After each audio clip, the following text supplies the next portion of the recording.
El suplantador había luchado con Dios y había vencido. Siendo ya Israel, emprendió el camino a casa. En el capítulo de hoy, el regreso a Canaán.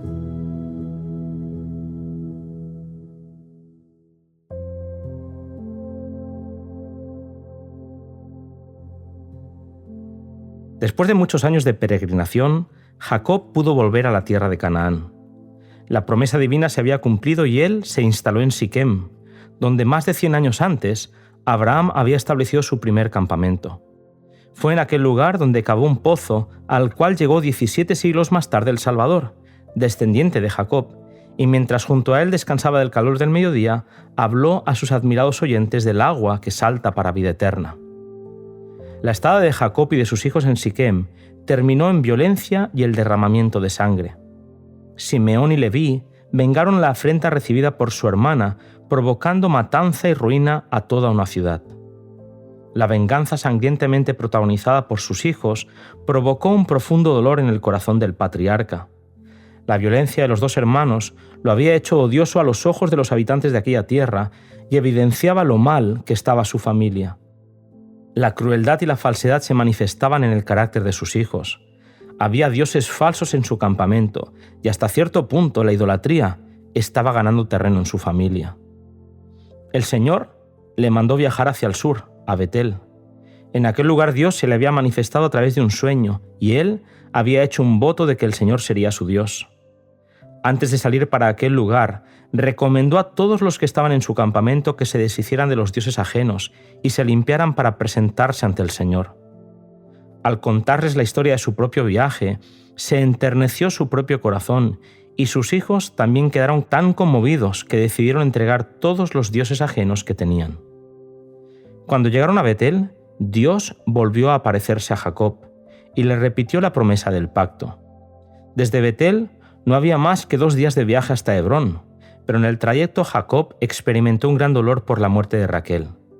Había servido por ella 2 veces 7 años y su amor le había hecho más llevadero el trabajo. Antes de su muerte, Raquel dio a luz a su segundo hijo. Al expirar, llamó al niño Benoni, es decir, hijo de mi dolor, pero su padre lo llamó Benjamín, hijo de la diestra o mi fuerza. Finalmente llegó a Mamre, en Hebrón, donde se quedó durante los últimos días de la vida de su padre. Para Isaac, débil y ciego, las amables atenciones de este hijo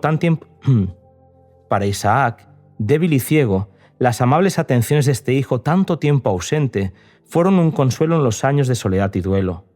Allí, Jacob se encontró con su hermano a favor de quien había cedido la herencia de las riquezas de su padre. Habiéndose reconciliado, tuvieron que separarse puesto que sus posesiones eran grandes y no podían habitar juntos. Como los hermanos se diferenciaban tanto en su religión, para ellos era mejor morar aparte. Aunque los 2 hermanos habían sido instruidos igualmente en el conocimiento de Dios, no hicieron la misma elección. Tomaron diferentes caminos y sus sendas se habían de apartar cada vez más la una de la otra. No hubo una elección arbitraria de parte de Dios por la cual Esaú fuera excluido de las bendiciones de la salvación. Dios ha expuesto en su palabra las condiciones de acuerdo con las cuales se elegirá a cada alma para vida eterna: la obediencia a sus mandamientos mediante la fe en Cristo. Cristo mismo dijo: el que cree en el Hijo tiene vida eterna, mas el que es incrédulo al Hijo no verá la vida. No todo el que me dice Señor, Señor entrará en el reino de los cielos, mas el que hiciere la voluntad de mi Padre que está en los cielos. En cuanto a la redención final del hombre, esta es la única elección que nos enseña la palabra de Dios. Es elegida toda alma que labre su propia salvación con temor y temblor. Es elegido el que se ponga la armadura y pelee la buena batalla de la fe. Es elegido el que vele en oración, el que escudriñe las Escrituras y huya de la tentación. Es elegido el que tenga fe continuamente y el que obedezca a cada palabra que sale de la boca de Dios. Las medidas tomadas para la redención se ofrecen gratuitamente a todos, pero los resultados de la redención serán únicamente para los que hayan cumplido las condiciones. Esaú había menospreciado las bendiciones del pacto. Había preferido los bienes temporales a los espirituales y obtuvo lo que deseaba. Se separó del pueblo de Dios por su propia elección.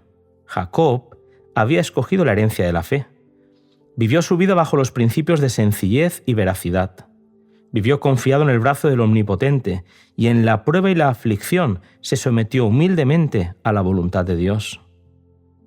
El pecado de Jacob, aunque perdonado, dejó una huella profunda en el carácter de sus hijos. Eran contenciosos y estaban llenos de celos, pero hubo uno de carácter muy diferente.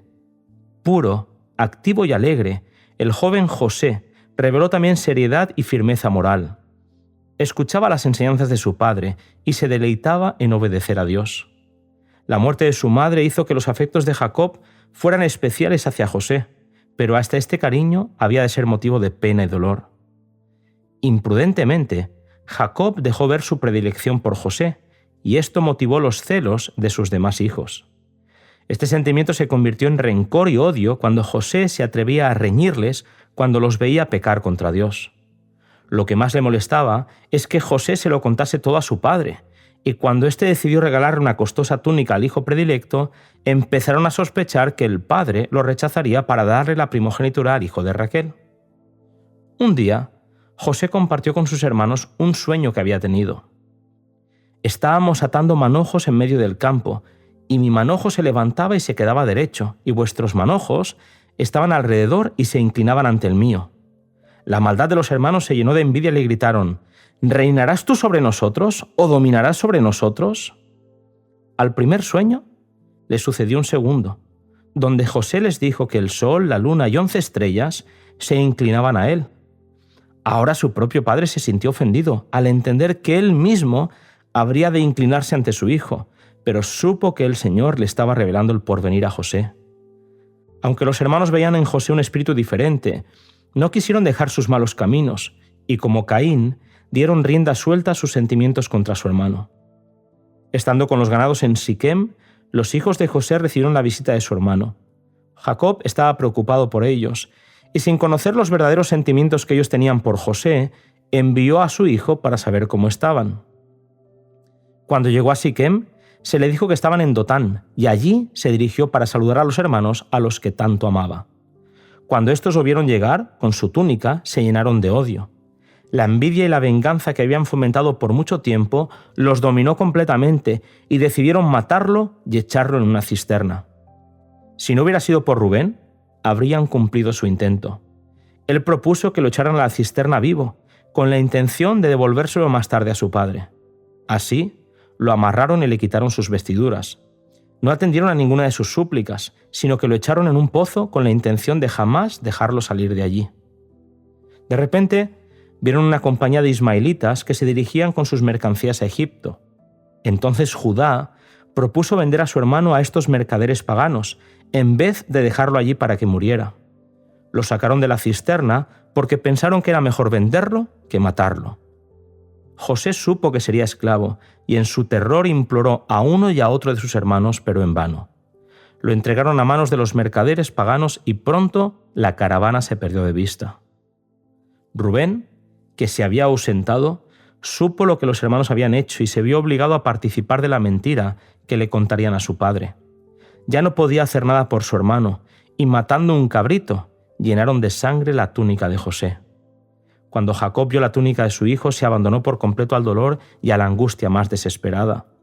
Los jóvenes estaban aterrados por lo que habían hecho y, sin embargo, espantados por los reproches que les haría su padre, seguían ocultando en sus propios corazones el conocimiento de su culpa, que aun a ellos mismos les parecía enorme.